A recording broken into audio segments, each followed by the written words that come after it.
Chapter 5. The grass is not always greener on the other side. That is what my mother told me when I wanted to do the dance the butterfly, like the kids at school, wear boxed braids like Janet Jackson on Poetic Justice, or like my stepmother, whose long micros made her look like an exotic Jamaican queen. And by the time my 12th birthday came around, I was strictly forbidden to mention living with my father because the grass was not always greener on the other side. But it looked pretty cush to me. I spent every summer with my father. I was his sidekick, his only child, and he always made me feel like I was the only one in his world. He took me to the beach, where I witnessed my first shooting star, and of course, I only had one wish. As the deep blue sky lit up, I wished it would shoot back to North Carolina, tap my mother in the head like a magic wand, and change her mind about me being with my father. My father would make fun bets with me, saying, "Khadijah, I bet you can't eat all 7 of those tacos." "Yes, I can," I said. "All right, you eat them, but if you throw up on my floor, you're disqualified. If you can hold it in, I'll give you $5. He then chuckled at my determination to win. I sat at the table and stuffed my face until it hurt to breathe. I glanced down at the carpet, swallowed deeply, and took a sip of water. When it was all down, I felt like a proud blowfish. "I won." He slapped a $5 bill in my hand. In my mind, I won the bet, but 30 minutes later, the bathroom spoke volumes to who was really victorious, the tacos. It didn't matter to me, though. An upset stomach gave me a free pass to jump in between my dad and stepmother as they tried to cuddle at night. I'd continue holding my stomach and nestle under my father like a newborn cub. I watched him grind at his regular job, then work all night on handcrafted tables, desks, and bed sets. He became a salesman, carrying a photo album of his portfolio everywhere we went. He'd walk into City Hall, build a desk, and before I knew it, everyone in the precinct knew our names. We never set foot in a church except on Easter or when someone died, but my father had faith. It was a different kind of faith. He believed in himself more than anyone I knew. He made things happen. He was my hero. But even he couldn't talk my mother into letting me live with him. As thick, curly hairs grew between my legs and I grew taller than my mother, so did my courage. I would wait until the perfect moment when she wasn't prepared, and I would strike. The perfect moment was Christmas. While everyone watched their parents pile gift-wrapped Nintendos and Sega Genesis consoles under the Christmas tree, my mother and stepfather piled us all into our station wagon for a road trip to Cleveland. It was something we did often. My mother was also a daddy's girl, and she missed her family a lot. She was one of the youngest out of 13 kids, and when we'd come to visit, we'd walk in smelling the whiting fish frying on the stove, cornbread rising in the oven, greens simmering in turkey neck juice, and the entire family would greet us with B.B. King playing in the background. "Dad, can you come get me?" I begged. It didn't matter to me how good the food was or who was at my grandmother's house. I was anxious to see my father. He'd just moved back from Florida to Cleveland after the death of my grandfather. He moved in with my grandmother and uncle, so coming to Cleveland with my mother was a special treat. "I'll be there in a minute," he said. A minute was such an understatement. It took hours for him to pick me up from the east side. While waiting, I'd spend time with my mother's side of the family. Boy, did they know how to have fun. It was the only time I could experience a real house party. They played Bone Thugs and Harmony, Case, Usher, Destiny's Child, and my mother wouldn't say a word, and if she did, my grandfather, with his shiny jerry curl, would take up for me. As long as I scratched his scalp, he was happy. He was a gangsta chilling at his leather bar with a glass of Crown Royal in one hand and a Marlboro cigarette in the other. I'd heard he was a beast, too. He didn't play when it came to his daughters. Urban legend had it that he'd found out my mother got hit by her boyfriend. He called the boyfriend over to the house, not hinting he knew a thing. Before you knew it, he'd tied the man to the fire extinguisher and beat him with the butt of his gun, threatening to kill him if he laid another finger on her. He was also my superhero. There were plenty of kids to play with, but I always seemed to bum a quarter or two and walk with my uncle to the corner store. Cleveland was much different than Jacksonville with its cutthroat streets, but there was one thing they had in common. I was still the strange one. I was still the girl who couldn't dance worth a lick because in North Carolina, if I thought about bending for anything other than to pick something up, I'd get whipped. I was lighter than everyone else in my family, so I was called White Girl. "Why you talk like that?" they asked. When we would play Monopoly and I'd get mad about going to jail, I'd say, "Oh my gosh, that sucks." And when they would go to jail, they would say, "Damn, I'm salty." And I'd look at them as if they were going to hell, and they'd look at me as if I thought I was better than them. "Talk like what?" I asked. "White." I shrugged my shoulders. I didn't have a voice, and I knew it. They could talk to their mothers about anything, yet at 9 years old, I bled through my panties and scraps of toilet paper for days before asking my mother for a pad. I was too afraid to ask her why I was bleeding down there. At 12 years old, I stole my first kiss in the back of the church during benediction, and for weeks I studied the growth of my stomach because I thought I might be pregnant. "Lord," I begged, "please don't let me be pregnant. I promise not to ever kiss a boy again." He had mercy on me. When I told a friend at school what happened and how God had mercy on me, she just laughed. "You have to have sex, duh." It only made me feel like an alien in a world full of humans who seemed birthed with social intellect. The only place I felt like myself was when I was with my father. So, when he picked me up, I was always happy, and when he dropped me off, I'd sit in my grandmother's room and cry. Whatever gift he left me with, from a Walkman to a stuffed animal orca from SeaWorld, I slept with it and carried it everywhere I went. I often fantasized about living with him until it drove me crazy. This particular visit, it did. I lost my 10-year-old mind. "Please, Ma, can I move with my father? I promise I won't ask for anything else in my life. He has money, Mom, and he can take care of me. I would have my own room and—" She was unusually still. It was actually terrifying. "The grass is not always greener on the other side," she said calmly. "But Ma, he said I can go to private school and—" My mother gave me this look. It was an unholy look. She was mad and I didn't understand why. All I wanted was to live with my father. "But Ma, I hate living with you." She lunged across the room with a belt already in her hand. I had no idea where it came from. "Come here," she yelled. "No!" I thought that if I yelled loud enough, my family would come marching up to rescue me, but they didn't. My world stopped. Suddenly, jumping out the window to get away from her didn't seem like too much of a bad idea. I panicked. I was in my uncle's room, not at home, where I knew the perfect places to dip, dodge, and hide. She caught me with the belt, straight across my butt. "Dang, Ma, you got good aim all of a sudden." I took it like a champ. I had rage, too, and I was sure going to use it to run. I spun around her and charged down the steps, but the belt caught my leg. It stung like crazy, but I kept moving. In my mind, I was running away. I would make it down the steps, disappear through the front door, and run as fast as I could from one side of the city to the other. Who cares about the drug dealers on the corner? I made it halfway down the steps when I saw the Hulk standing there, my stepfather. He held the wooden banister, blocking my path, messing up my vision. He had this look on his face. He felt sorry for me, but he still wasn't letting me go.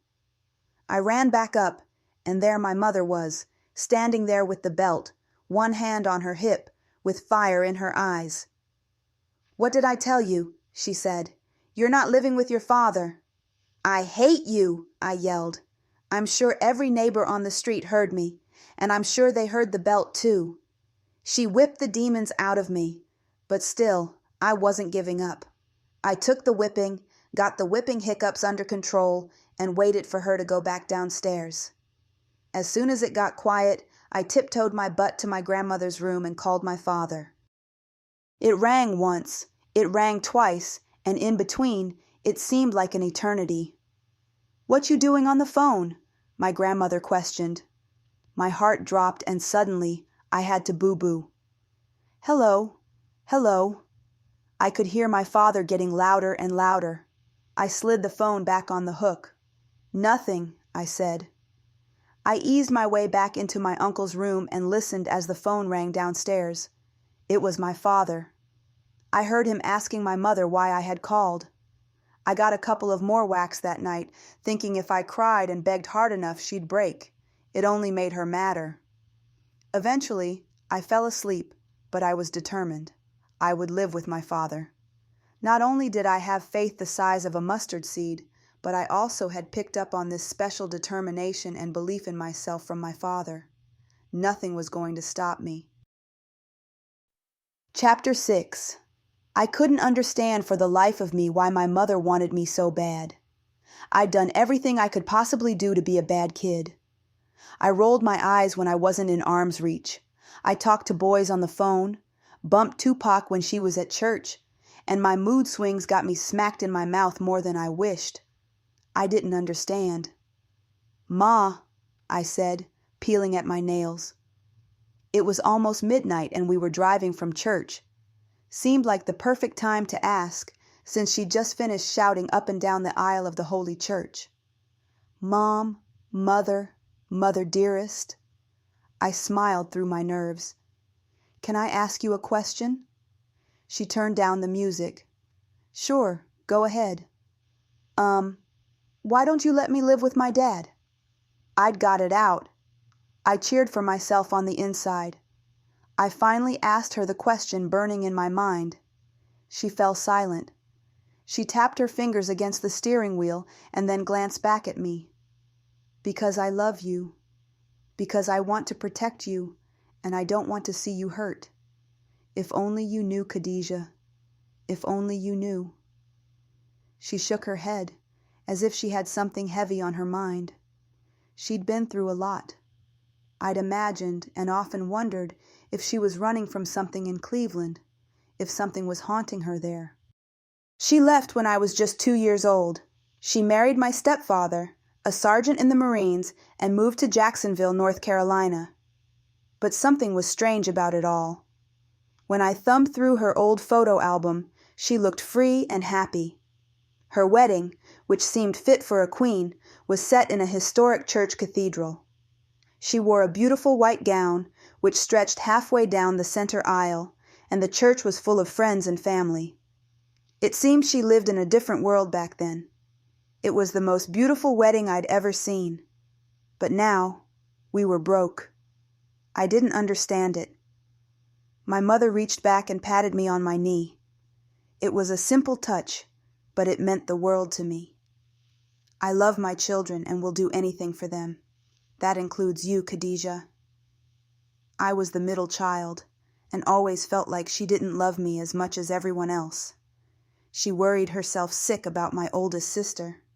My brother's father passed away, so she protected him like no other, and my little brother and sister were so young, they needed her every attention. And then there was me. I didn't even have a godmother. I had all the rebuttals in the world spinning in my mind, but I nodded in peace. For the first time, I sat still enough to listen. Maybe she wasn't trying to be mean or evil, but she was truly fighting for me. She was protecting me from something. We arrived home that night, and I was anxious to get out of my church clothes. So was my mother. She kicked her shoes off at the door. Throwing her choir robe into her room, my siblings and I raced to smash the most roaches before they scurried back into their homes, the dark crevices of the walls, underneath the sink, pots and pans, and even inside the refrigerator door. My mother turned the stovetop on and started frying gizzards.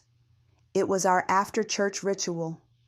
Ever since I could remember, I ate gizzards, chewed on them until my jaws hurt, and snuck into the kitchen when my mother wasn't looking. But one day, while bragging that I loved gizzards, a friend told me the truth. "You," she said, as I bragged about the country's best-kept secret. "You eat chicken hearts, livers, and brains, you nasty." I could have thrown up right there. No wonder they were chewy, I thought. The gizzards were frying in one pot, and my mother spooned a thick lump of Crisco into another for the fries. The grease had gotten hot fast, but still, she threw the fries in like a pro. I stood far away, watching from the living room. "Get me another bag out the fridge," my mother said. I sighed to myself. She knew I was scared of the grease. "Hurry up now before it start popping." She'd pinch me on my side. "Ma," I whined. "Girl, hurry up, then go put a movie on." I threw the fries in from 50 feet, still got bit by the grease monster, and went back into the living room to scour for a movie. We had every VHS ever made, from The Making of Thriller to Pretty Woman. I listened to my mother hum. She fished for scattered fries and focused on nabbing the floating gizzards. She was in deep thought. "Ma," I said, walking back into the kitchen. "Do you need any help?" Her eyes grew big with shock, then she eased into a smile. "No, sweetheart. Thank you." She dipped her hand back into the bag and grabbed a handful of fries. The mountain of fries had grown much larger than ever before. It took 2 big plates with napkins at the bottom to soak up the grease. I got excited. I believed the extra fries were for me. "What are we watching tonight?" she asked. "It's a surprise." "Okay," she said, sprinkling salt on the gizzards and fries. We watched the same movies over and over again until I knew most of the words. "No matter how hard it gets, we haven't finished yet. There's so much life ahead. We got so much to do." I'd sing as I popped in the 5 heartbeats. Nights like this, I wish raindrops would fall, haul, haul, haul, and I'd fall down to the floor like Eddie Kane, the crackhead. It was those classics that brought me hope. It was the life of Tina Turner that reminded me just how powerful a woman with a made-up mind was, and I'd wished with all my heart that my mother knew her own strength. I wanted her to say no when she wanted to say no. I wanted her to find her own happiness. It took a whole entire hour of beatings for Tina to realize who she was. I wondered how long it would take my mother. We chilled together with a mouthful of shoestring fries, a 25-cent pop, and followed the stories as if we had never seen them before. "Why Do Fools Fall in Love with Frankie Lyman" was one of my favorites. He had a certain spark in his eyes every time he got on that stage. It was one I could never forget. He had such passion for what he did, dancing and singing as if his life depended on it. I wanted to be like him. Well, kind of. The scene where he dropped Elizabeth's dog out the window sealed the deal for me. Drugs were bad and would ruin your life. However, his life taught me that life was what you made it. No one escaped it without getting bruised and hurt along the way. The lesson was that we all could really control our destiny if we worked hard. And in my head, if I worked hard to become an actor or singer, I was sure to get rich. It would be nothing to buy my mother a house. I couldn't wait to talk to my dad. He usually gave me anything I wanted. "Dad, if I move with you, can you put me in acting classes?" "Yeah, Peanut. You can do whatever you want in life. You gotta stick with it, though." His words were so powerful to me. As my mother fell asleep on the movie like she always did, I got up and kissed her. Being an emotional teen, I started to understand how difficult it must be for a mother, just a little. Maybe I was too hard on her. Just maybe, it was best to stay with her to make sure she was okay. She was teaching me how to be a good person. I'd complain every week when she dragged us to an elder's home. She'd plait their hair, laugh, and talk to them, and it made them happy. I, on the other hand, pouted the whole time. Why do I have to sweep the floors, take out the trash, and wash the dishes? This ain't my house. You better honor your elders, she'd say. You never know when you are going to need a helping hand. I admired my mother as she slept. It would be the first time I learned to take snapshots of moments I never wanted to forget. I love you too, she said. She sat up just enough to kiss me back. I went to bed that night thinking about all I could do, even with just a little money, to make her happy. She cared about me, and she finally showed it. Rather, that night, I learned that I finally appreciated it. But it wouldn't take long before things changed again. My mother, she would make the ultimate sacrifice, the moment she'd prove just how much she loved me. Chapter 7. This particular night, my mother paced frantically around the house. She was nervous and late for church, talking fast and appearing flustered. It was hard for me to conceal the joy I felt because I didn't have to go to church. You better not cook while I'm gone. And Khadijah, don't forget to do the dishes, she said. She was dressed in a long navy blue suit with matching sheer stockings and shoes with thick stubby heels. Her hair was rolled tightly in a bun, and she smelled like a blend of warm vanilla and strawberries. I followed her every move, amazed at how fast she and her brain worked. Don't forget to wash the dishes and sweep the floor, my mother reminded me. She pondered for a second, trying to figure out what she was forgetting. Yeah, do the dishes, and then you can play the game. I was so happy to hear that. I couldn't wait for her to leave. Duck Hunt was calling me, and so was Street Fighter. All I have to do is the dishes, and on top of that, I don't have to go to church. Cool. I can handle that, I thought. Oh, and no cooking, she blurted while running out of the house. When we finally heard the door slam, my brother and I did the moonwalk halfway across the room. I turned on the radio, hoping they'd play my favorite song within the next hour, Waterfalls, and my brother channeled the TV to play the Nintendo. We had exactly 15 minutes.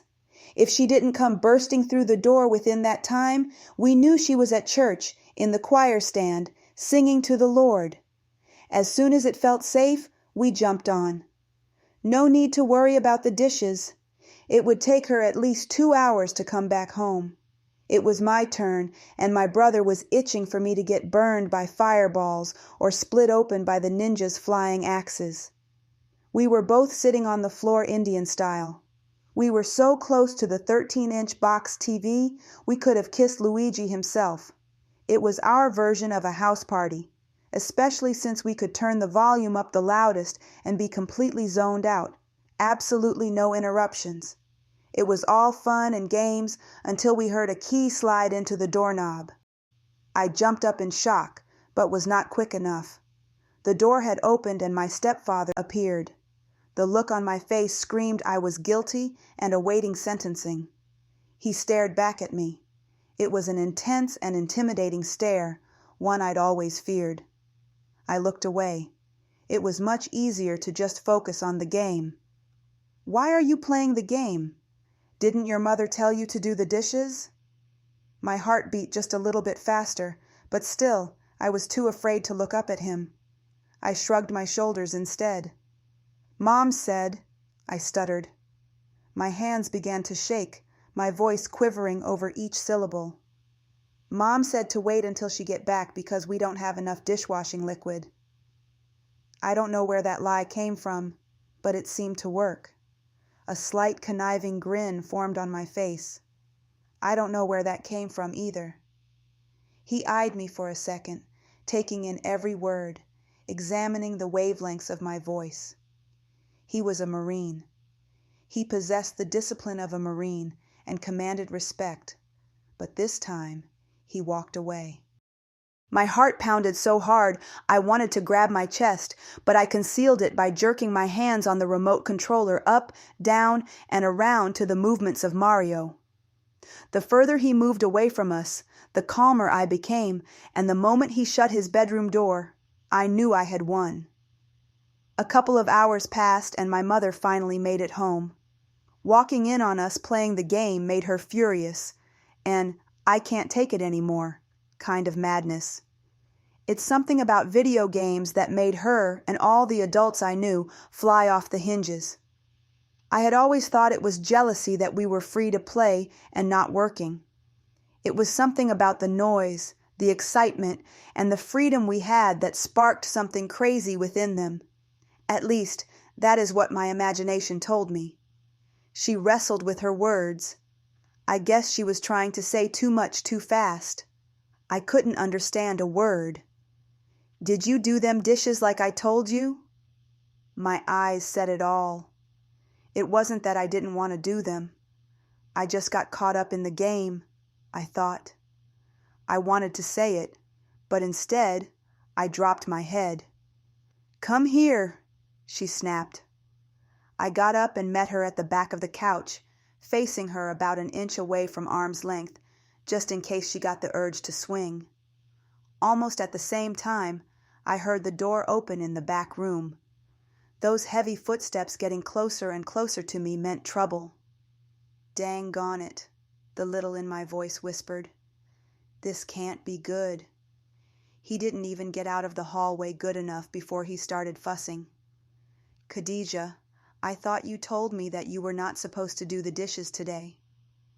Once again, those piercing eyes put fear and hesitation in me. I couldn't think. The world was moving too fast. What? I replied. I rolled my eyes and smacked my lips. He looked at me and his eyes bulged with fury. What you say? His words were like a bullet ricocheting throughout my body, sending straight fear through my veins. My words jumbled. I said, my mother? He snatched my neck so fast, I lost my breath. William, no! My mother screamed. He pushed my body against the spine of the couch, his hand wrapped around my neck. My mother pushed her body weight against his, yelling and screaming and trying to free me. I looked him in his dark brown eyes, scared senseless. Was he going to punch me, throw me across the room, or was he going to let me go? Please let me go. Who do you think you're talking to? He yelled. My mother grabbed his arms, but the muscles were too massive to get a good grip. Like a rag doll, he shoved her into the glass table with his free hand. She fell to the floor. William! She screamed again. You better not never talk to me like that again, he said. He let go of me after threatening my soul and slowly walked back into his room. I patted down my neck to make sure it was still there and intact, and then I ran to the phone. I was calling 911. He wasn't getting away with this one. Khadijah, my mother called. Put the phone down now. We are Christians, she yelled, fighting back tears. I watched her as she pulled herself up from the floor. I put the phone down. She disappeared into the hallway, double-stepping to her bedroom. I guess to smooth things over with my stepfather. I had other plans. In my mind, this was the perfect opportunity to get out of this house for good, and I was sure going to use it. I picked up the phone again, dialed the 216 number, and went to town. Tears falling and voice trembling, I set the stage. Dad, he hit me. Those 3 words changed my life. While I was spilling the beans, my mother walked in, looking discombobulated. But the beans were already out, all over the floor, and she was too late to clean them up. She grabbed the phone. What are you doing? I called my dad. She looked at me with such pain in her eyes, I wanted to cry. I wanted to take it back. I had double-crossed her, backstabbed her, her very own daughter. She hated for anyone to know about anything that was going on in our house, especially my dad. Mom, he can beat on you, but he's sure not going to beat on me. I slapped myself in the mouth. I couldn't believe what I had just said, or the way it came out with such passion and strength. I never talked to my mother in that manner before, but I was talking out of pure desperation. I hated wearing dresses every day. I hated being different everywhere I went, and I hated living under my mother's strict rules. I needed to be free. My mother got on the phone, begging for my father to calm down. I watched the tears flow down her beautiful face as she tried concealing her shame. Her strong and relentless soul had broken, and it was me who shattered her world. Before the night was over, she told me to start packing my bags because I had finally got what I wanted. My dad was picking me up in 2 days, and I was moving to Cleveland. That was the sweetest news I had ever heard. As I packed my bags, I admired my room for the first and last time. Suddenly, the little things my mother had done to make the room look good stood out to me. The decor came mostly from the thrift store, but they were bought out of love. "Why are you packing?" my little sister said, as she held onto the dolls we both played with. "I gotta go," I said. I wouldn't look her in her eyes. She stared at me as if I'd torn her world apart. "But why? Why can't you just stay here?" I stuffed my book bag in silence. All the years I wanted to leave, I never thought I would hurt those I left behind, my brother and sister. I couldn't believe I was missing my room already, and my church family, and the many trips to the basketball court with my stepfather. It was kind of cool to go swimming on the military base on hot summer days, and when he'd come home from serving the country, he'd watch wrestling with us. He'd sit by the closet, spray starch his uniform stiff, and then shine his boots so well I could see my very own reflection in them. And then the glow sticks. Those were the best. He'd snap them in half and light up the entire room, then he'd hand them to us. He'd take us to the USO and we'd play arcade games. I couldn't believe I was leaving my family. Those thoughts didn't last long as I heard my mother talking to my father the next day. That's when reality hit my 13-year-old conscience. Was I making the right decision? Was Cleveland as cool as I thought? Was the grass greener on the other side? Or did the bright shining sun alter my perspective? My father arrived. I watched him pull up in the parking lot from my mother's bedroom and got excited. He talked to my mother in our living room, and I wanted him to stay just a little longer, but he said we had to get back on the road. I just wanted to spend a little more time with my mother. When would be the next time I could see her? She walked us out to the car, and I lived in that moment for as long as I could. "Keep her in the church," she said. "Don't forget, you promised me she would stay in the church." My mother embraced me like never before. She kissed me on the cheek. "I love you, Dee." She stood there by the curb, watching as my father pulled off, then she turned around. But I kept watching her. I fought back the tears because I really did love my mother, and I wanted her to know it. I fought back the pain of a child leaving her mother because I had too much pride to give her one last real hug. I didn't even realize how much I'd missed her until I watched her drop her head down and slowly disappear into the hallway to our apartment. I imagined her going straight to her room and falling down to her knees in prayer. Prayer that God was going to cover me and make sure I didn't stray from Him. Prayer that I would forever be covered in His blood. But little did she know, I had a prayer of my own. As I caught the last glimpse of my mother, I closed my eyes and I made a promise to her. I would come back for her. I would work my butt off in Cleveland, get the best grades, and go to college. I would come back, buy her a house, and she would never have to worry about money again. She could live the life she always dreamed of. My promise to her made me feel better. It gave me unimaginable drive. Bye, Mom. Thank you for listening to the 3 times best-selling memoir, Dear Mom, I Hate You, written by Khadijah Grant. It's free to listen, but please take a second to subscribe, like, and comment throughout the story To support the production of more works at no cost to you, and to get notified of updated chapters, book sales, and special invites with the author, Khadijah Grant.